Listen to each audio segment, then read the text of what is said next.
Witam, towarzysz. Witam w miłym ziemniaku. Welcome to my Polish Loadout video. Grab your potatoes, fill your cup with vodka, and let's just get into this.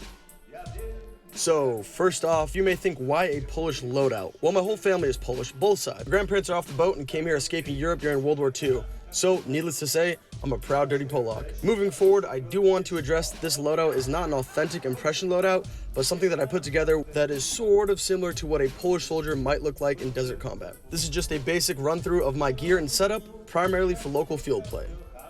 The camouflage is Polish WZ.93 Pantera Camo, the desert pattern. This camo was invented in the early 90s by Polish GROM forces, Polish Special Forces, basically Polish Navy SEALs.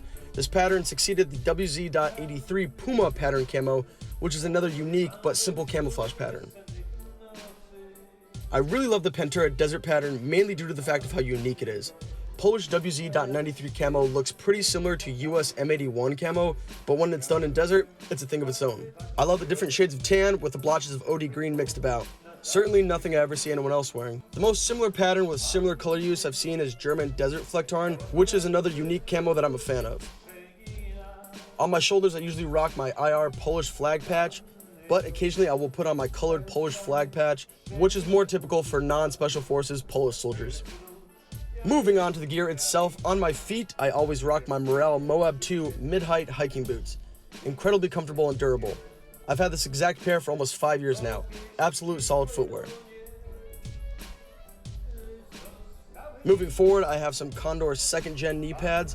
Always a must-have for Airsoft for me. A lot of players don't use them, but especially during mil-sim events, I gotta have them.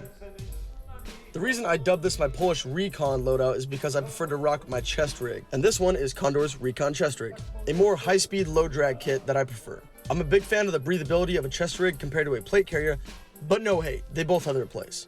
I electrical tape all my loose straps and keep things tight to my body. While this is by no means my original idea, I highly recommend this to anyone who doesn't. On my chest rig, I have 6 Matrix 140 round AK mid-cap magazines, plenty of ammo for long games and mil-sim events.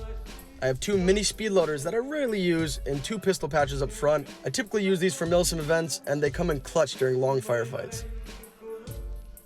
I have a simple collapsible dumb pouch on my right side and a tool pouch on my left. I usually keep in there electrical tape, a Phillips head screwdriver, various Allen keys, a lighter, and some light medical supplies in here.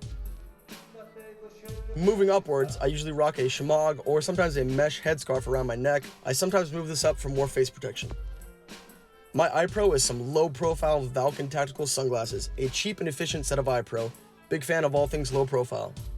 On my head, you can see I rock a boonie hat, and I typically have my GoPro rigged through it in a hole that I made to catch all that lovely gameplay. Yes, I did cut a small hole in it so I can get the camera to fit in the way that I wanted it to. Some simple Polish ingenuity right there. Very nice.